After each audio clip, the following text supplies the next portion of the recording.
Hi everyone, this is your new moon reading which will span from 6th of October to 20th of October. Some part of this energy of course will carry forward beyond these 2 weeks as well. We would talk about both the shallow side or the overview of this new moon where we'll cover the themes this new moon brings about both personally as well as geopolitically and globally. We'll also cover the aspects and the timing that follow this new moon over the course of next 2 weeks and how that will impact us towards the end of the year. Then in the part 2 of this reading, we would learn the long-term thread that runs through in terms of our partnerships and relationships, especially for the Pluto and Libra generation, which is the Gen Xers and the millennials of 80s, how our relationships have evolved. If you want to receive the transcript of this reading or any future transcript of any of the transits, because I send them by email, you can sign up for my free newsletter in Substack. I'll leave the link in the description. I would like to thank my subscribers and my patrons for making this content possible. If you would like to be patron at the cost of a coffee a month to support this channel, the link is in description as well. My name is Charu. I'm your host on this journey. Let's dig in.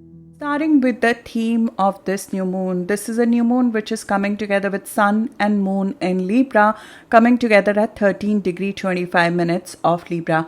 Normally when a new moon comes, it's an excellent time to put down the seeds of future. We wait a day or two to put down the seeds, but the energy of that specific zodiac sign is what we live for the next 2 weeks, and the seed that are planted are driven by the energy of that specific archetype of that zodiac type. So Libra archetype is what we would be living in terms of new initiations over the course of next 2 weeks. We also have Mars and Mercury this time well embedded as part of this very cardinal new moon. This whole month is very cardinal. Even the second lunations of this month, which is the full moon we will have, it's also in Aries. So it's a very cardinal season. Cardinal season is when we initiate things. It's the time of change, when the season changes and we are supposed to bring about the change in our life. And it gives us the impetus to take a step that we have not taken for a long time. It's also driven by the fact that Pluto, the planet of transformation, is going direct a few hours right after this new moon on 6th. Pluto is going direct after 5 months.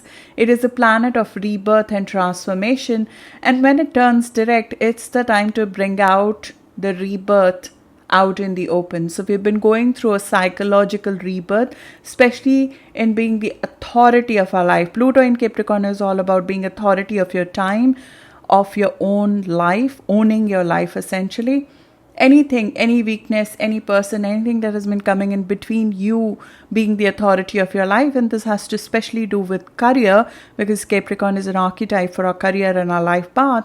That change has come about in the last 5 months. It's a psychological change, internal change, and for many of us, it came out as a physical change in April when Pluto was turning retrograde. And now is the time when all of those shifts need to, those internal battles and struggles of the past 5 months since April, they need to play out in external life. So these events, Sun, Mercury, Mars coming together around 8th and 9th of September, along with Pluto, the planet of transformation, going direct, is happening together, making this a very cardinal new moon where action and initiation needs to be taken. But it's happening at the time when Mercury, our mind, is in a retrograde period, even though our mind is being reborn. When Sun and Mercury meet together, which they would on 8th, our mind is reborn. And we are ready for new. The old and the past review is done and we are ready to move forward. But it's not yet time to initiate things because there's still a lot of information that needs to come out. It's one of those times when we have to actively try to manage our inner equilibrium because our sense of perspective is not yet very clear. Yet the vigor to defend our honor in some ways is going to be very high. In some ways, to defend one's position will be very high. None of what's coming to surface right now, because a lot of things will be coming to surface as Pluto goes direct. Pluto is the planet of underworld. A lot of things from below the surface, they come out on the surface. They start coming in our view. None of what's coming to the surface right now in terms of anger, irritation, conflicts, or truth are about the current moment. We have to acknowledge that this is a long-term healing which is in process, a long-term purge which is in process, and things still need to come out over the course of next couple of days till 18th of till 18th of October, when we come out of Mercury retrograde. There's a little trouble in paradise as the normal balance of Libra moon, as well as to some extent the avoidance of direct confrontation, is being rattled with these aspects. It's not about the current moment. As I said, this is still a new moon, so we still have the chance to plant new seeds. Just the initiation is delayed after 18. The formal initiation is delayed after 18 because there's a lot that has to happen between now and then. Libra themes would dominate the next 2 weeks, and they are the themes in which we have to seed something new. These are the themes of balance in partnerships, socially and intimately, personal relationships and professional relationships. Beyond personal relationships, this would extend to in global events in terms of legislation, arbitration, laws, commitments. Even in our personal life, it points to justice in some ways, contracts, interpersonal as well as professional contracts, international contracts. So these are the themes in which new initiations could be experienced, or we might be driven to do something new. This in global events could show up as national alliances, matters of war and peace, treaties, competition, or handling of opponents or opposition. Like how do we handle our critics is also determined by this new moon. So the patterns of handling our opponents, our enemies, our opposition parties, politically, how opposition party contend with each other, deal with each other, and balance each other out, that would be in focus. Settlement of lawsuits, social, race, class, gender equality. This is about balancing equality.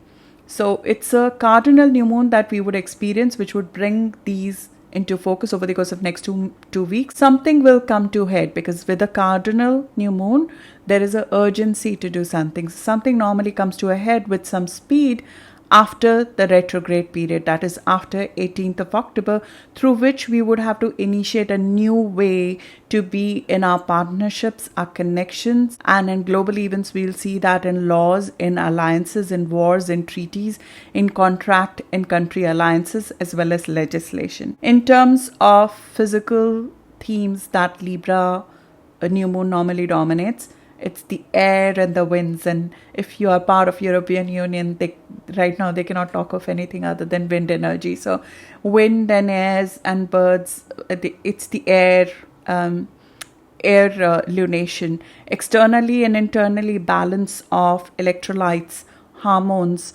salt within our body, alkaline and acid balance within our body, glandular. This is a very, both this new moon as well as the Aries full moon, they impact our adrenals. So adrenals especially and the glands can get very harshly stressed because of Mars impact, which we need to be aware of. This is not medical advice. I'm just telling you astrologically which parts of our body they get impacted, especially because Mars is involved. There is a little bit of inflammation and harshness to these lunations along with Pluto square. We need to be health-wise a little bit careful on these parts, especially if there is an underlying weakness. Kidneys, lower back of our body, so the lumbar support of the body, that needs to be taken care of. Hormonal balance, which extends to ovaries, it comes into focus. We need to manage the balance of our mind and our brain chemistry, blood sugar, hormones from health perspective. Continent of Europe, as I said, cannot stop talking about wind. Wind will be a key focus with this, and that includes storms. Moving over to aspects and timing that is associated with this new moon and how the things will pan out from now till 18th or 20th of October. Even though initiations are normally initiated like 2 days after the new moon, so usually 8th of October would be a good time to initiate, but we don't have that kind of opportunity in my view right now because of retrograde. They're better done after 18th. Still, we would have to use this opportunity to set the intentions over this week, specifically around 9th when Mercury walks the earth. So as to speak, both our mind and our drive is being reborn with both Mars and Mercury meeting Sun on 9th. This is a very strong aspect. This kind of aspect where Sun, Moon, Mercury, Mars came together in the zodiac sign of Libra was only seen in World War II in 1942, October of 1942. Now, there were other aspects at that time which were active as well. So we are not in that exact same moment, but it's a rare opportunity. It's a very strong aspect where ideas are born, business ventures are born, new ways of communicating is born. But this is very restless, hurried aspect too. It will come with sharp words. It will come with debates. It's in Libra. People will look at both sides of things, and because Pluto is involved, ego will be invested in ideas, and ego can take over our body and mind in this restlessness to get ahead. So we have to be very careful in this phase of Mercury retrograde, which we discussed in the Mercury retrograde reading as well. This is where large part of the mistakes are done in this part of Mercury retrograde of early delivery, because we try to hurry ahead of time to get things done. And this is when mistakes are made. Hold your horses. There's more work to be done, which will come around 15th to 17th of October. Nothing has to stop in terms of forward action.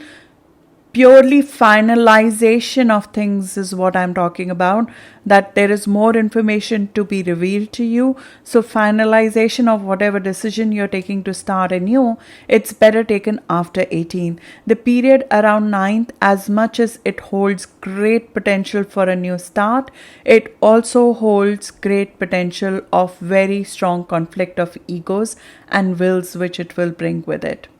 We would ego identify with our ideas, and some things can become intellectual debate, ignoring the fact that they're just still ideas only.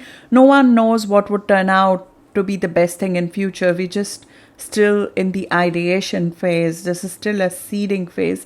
Period after 13th of October could bring more support on matters, especially socially, because 15th of October is when we have a beautiful air trine, which is specifically supporting 22 degree of air sign, Libra, Aquarius, Gemini. Around 22 degree of these signs specifically would benefit from that, which is around 15th of October born, 12th of February born, or around 13th of June born, which can help get support and resources for our forward-looking ideas. As I've said before though, Pluto will always try to make sure that we ground our air trines, our air ideas which are ahead of time, and actually work on them and see through any faults they might have. Pluto going direct with this new moon indicates that it's time for deeply submerged feeling and resources, whether it is your strength, power that we have found within ourselves over the course of last 5 months. Now that has to come into play, and it will come into play in the implementation of these ideations. It will challenge us if we try to connect with others on the same old rules before we found the strength and authority of being the owner of our own life. 17th October is when you'll find your challenge. It's the first time we'll meet that challenge after Pluto going direct. This is going to be in form of either a conflict, or we'll have to overcome an old pattern and detox that pattern forever, and it will play out in our relationships. It can even play out with an authority figure. This is the first real evidence of the post-Pluto retro journey, where we have to let go of an old pattern and evidence it with an action. Make place for the new. This is the point post Pluto verge when we'll have to leave something irrevocably, and that is especially true for 24 degree of cardinal signs, which is Libra, Capricorn, Aries and Cancer, which will be around 17th of October born, 15th of January born, 14th of April born or 16th of July born. The challenge could come up in terms of how we deal with authority issues, how do we deal with authority figures in our partnership, in our relationships, in our business or personal relationships. What Pluto in Capricorn is trying to shift within us is to make us the authority of our own life, of our own talent, of our own time. It's about owning ourselves, both the good and the bad that we are doing, which means that the talents are ours and the returns of those talents are ours, as well as the errors are ours, and we own both of them. And this aspect would can come with huge focus, but it will come with the challenge that there might be an issue as well that we'll have to own up to. It can come on a mundane basis, can come with mechanical breakdown of devices that we might need to deal with. It's a challenge as much as it is an opportunity to focus and transition to the other side. The aspect confers huge focus, and that is the positive of it, and it also gives us an additional insight that we did not have before. That's why we got to wait to finalize things till 18th, because this aspect would come into play at that time and we might see something that we did not pay attention to before. Then after 20th, it's cardinal center. As we get into Aries full moon and end of the month, Mars is going to move into the sign it rules, into Scorpio. Mars is right now in Libra, where it's debilitated. In some ways, it's not acting the way it should, because of which a lot of Mars dominant, if you're a Mars dominant sign or you just have Mars more prominent in your birth chart, you would find that your drive might be on a back foot right now, and it's more than just Mercury retrograde because of that, because our drive is not at its best. So when at the end of the month Mars also moves into its sign of strength, it would greatly help our ability to get what we truly want to get. And initiative and experimentation would be the name of the game after 20th of October. None of it would be without its share of volatility, because the last Saturn square Uranus, which comes with its share of restrictions opposed by people who are seeking freedom, it will come into play in November. We'll have the last Saturn square Uranus in November playing out during Scorpio season. But things move forward. So it doesn't come without issues, but things start moving forward after 20th especially. End of the year and early 2022 would be very volatile economically. We have to be ready for that. We also have a Venus retrograde in Capricorn, because we're doing everything in Capricorn. So end of the year we have Venus retrograde in Capricorn as well. So economically we will not be on a very firm footing, and I'll speak briefly about it when we go over each of the countries. So we have to be prepared for that. That's why use this opportunity, these cardinal lunations, to initiate what you need to initiate, which you have been scared so far to do, because we have to find a firm footing, our place, before things start getting rattled. The history of these lunations, it's important to look back, because it helps us look at our personal situation and how that's evolving.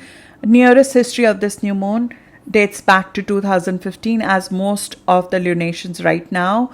We have this new moon happening at the degrees, where we had the total lunar eclipse back in April of 2015, and that eclipse was activated in January of 2015. So the period between January to April 2015 is significant, as is the period from September to October of 2015. In 2015 we had the eclipse and then the retrograde. Right now we are having both of them together, so it's like the period between January to April of 2015 and September October 2015 has been compressed into this 1 month that we are experiencing. We would get a different view though, because that was a lunar eclipse. So something which you accomplished, completed, achieved or released in 2015, we might start something new driven by growth lessons from 2015, and we'll do it in a different way as compared to what we did in 2015. So it's not a parallel of it, it's the entire parallel of 2015. As I mentioned earlier, this very exact same configuration, which is Mercury, Mars, Sun, Moon in Libra coming together around 13th degree of Libra, happened during World War II, October 9th or 10th of October 1942 to be precise. Now, there were a lot of other external planets, and a lot has changed. So none of us, most of us were possibly not alive at that time. So we cannot really draw parallels, but we can compare the external events or global events parallel to that. It's Pluto in Capricorn era. So we don't really, the wars are of different kind. They are of resources. So the alliances that are formed, they are to capture the resources, physical resources of the world, which could be earth resources, including oil, energy resources, or physical resources in form of land, essentially, or even sea. You're looking at UN was established at that time. That also happened. We could say next step on that. We saw these exact dates to be of great significance for Australia back in 1942. While Australia gained independence in 1901, it wasn't till legislation passed on 9th of October 1942, when this exact lunation happened, that London's legislative control over Australia was released. And then Australia's foreign policy was free. It became independent. And this can be significant for Australia, in my view, because it's parallel can be drawn if the foreign policy of Australia till now was being run under the influence, and you know what I'm possibly talking about. If it was run under the influences of a specific country, we would see that that would change going forward with this change. It's like a hold on their control, invisible control on their foreign policy is released in some ways. And what follows is a different kind of alliance which comes into existence. On that note, we go deeper into the geopolitical events that could come as a result of this lunation. We have 3 social and outer planets going direct. So, of course, it will bring a deluge of political and socio-economic events over the course of next 2 weeks. But let's try to focus only on this specific lunation for now. As we spoke in September reading, the Pisces and the Virgo axis is more important for the oil industry, Middle East, Canada, Russia, California. But the cardinal axis of Aries and Libra, which these lunations are activating, it impacts the European subcontinent more and the European complex. So this month we will see shifts in the political and economic situation related to European continent, which includes UK. France will experience this as a solar eclipse with North Node, and it can bring a new phase in financial relationship with a foreign country. This impacts national debt, but it's 8th house. 8th house is unfortunately the house of rebirth, which comes after a death or a fated event. Now, back in 2015, the eclipse which happened, it brought the Paris attacks. It was the period of the worst post-World War II attack on France. So there is need to be cautious due to Mars involvement. Germany would also experience this in the 9th house of immigration, religion, shipping and trade. Natal Pluto of Germany is being directly aspected with this new moon, and this again points to events in 2015 when Germany followed an open policy to refugees, which created a refugee issue in Germany. We also saw an imminent suicide bomber attack, and Pluto points to explosives along with Mars. So the 2000 period parallel, if we draw with the lunations of the current period, we will find that it could be a period of heightened security concerns in Europe, unfortunately, which we need to be, in my view, be careful about. This impacts trading and shipping issues, which specifically for Germany. United Kingdom is another key country which is influenced by this new moon. This would be a solar eclipse with South Node in the first house for UK, very significant transit. This could negatively impact, because it's a south node eclipse, it could negatively impact the prosperity and health of the people of the country. Unfortunately, UK is undergoing another transit. It's not just because of this that I'm saying that. UK is also undergoing a Uranus transit. Uranus is transiting the natal Mars in the 8th house of national debt, financial treaties with foreign partners, and mortality of UK. First go which happened on that Mars was in April or May of 2021, and we saw the record number of deaths because of epidemic at that time. Now the second and the third go, as Uranus will be going retrograde, Uranus will be going direct in January of 2022. This is a much longer transit that Uranus is going to have on Mars of United Kingdom. So from October of 2021 to April of 2022, this will be a big period of change, transformation, or rebirth in some ways for UK. It would be in January 2022, which will be a key period. Uranus-Mars transit can come with violence or overall unrest, along with financial disputes with foreign partners. The UK is also going through its Saturn transit to natal Venus. This again points to financial issues or financial tightening, shortage of resources, and currency issues. I looked at the history, and when Saturn last transited the natal Venus of UK, that happened back in 1992, February or Jan of 1992. That was the period of that year was the year of Black Wednesday. So Saturn last was in position where it will be early 2022, back in the period when the currency had a big crash. So it's not a financial advice, but astrologically, if I draw parallels, I see that the currency and economic issues of UK, unfortunately, can be an issue specifically till April of 2022. This is not financial advice. This is a solar eclipse for China, and it's conjunct its Mercury, Neptune in 8th house. And you'll see why I'm pointing to a financial issue towards the end of the year, because of a lot of countries going through the 8th house transit together.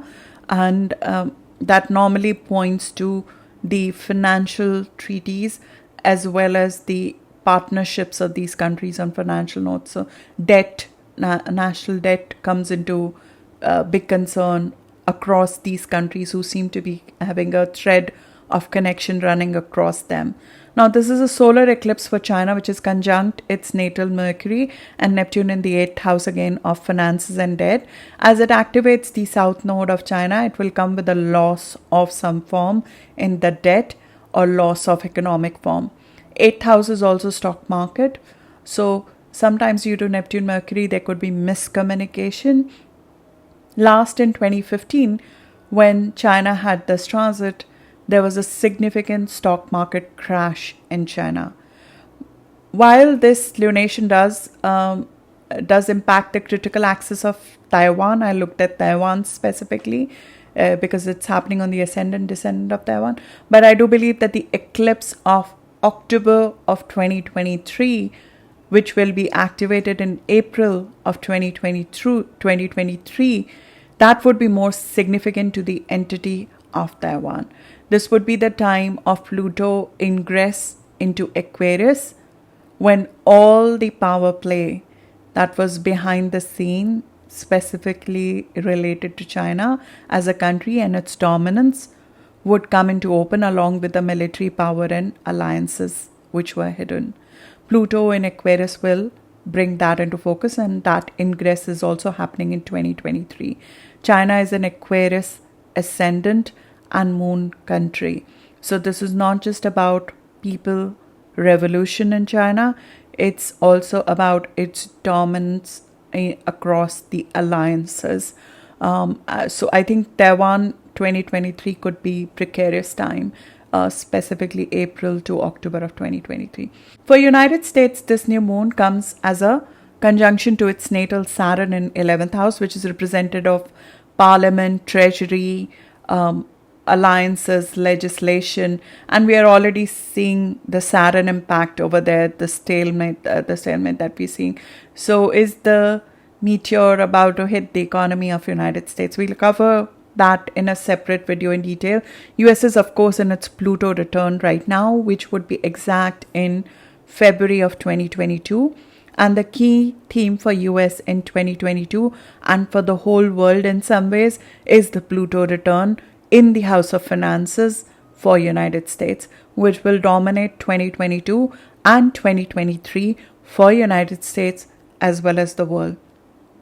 This Pluto return is happening in the second house of finances, stock market, currency, assets, values of the country. Having natal Pluto there along with other placements makes United States the dominant largest economy of the world as well as the dominant currency of the world. Now Pluto return always comes with a rebirth of the role of the empire or the country, whichever countries we have observed, because many of the other countries and empires they have gone through, some of them, British Empire went through 3 Pluto returns. So we've seen it doesn't really mean pure death, but there is a rebirth process. The period is a very volatile period. Pluto return period is always a very volatile period because there's some amount of death before the birth comes with Pluto. So the structure of finance and stock market over this period of Pluto return in 2022 and 2023 will go through a rebirth process. As Pluto turns direct during this new moon, we would be seeing the start of this process build up towards February of 2022. And we will further see this as Venus will go retrograde towards the end of the year over the natal Pluto of United States, showing us a preview of the times ahead. Venus was last retrograde here in December of 2013 and January or February of 2015. But we did not have Pluto contacts at that time. Yellen was the Fed chair back in 2014 when this happened.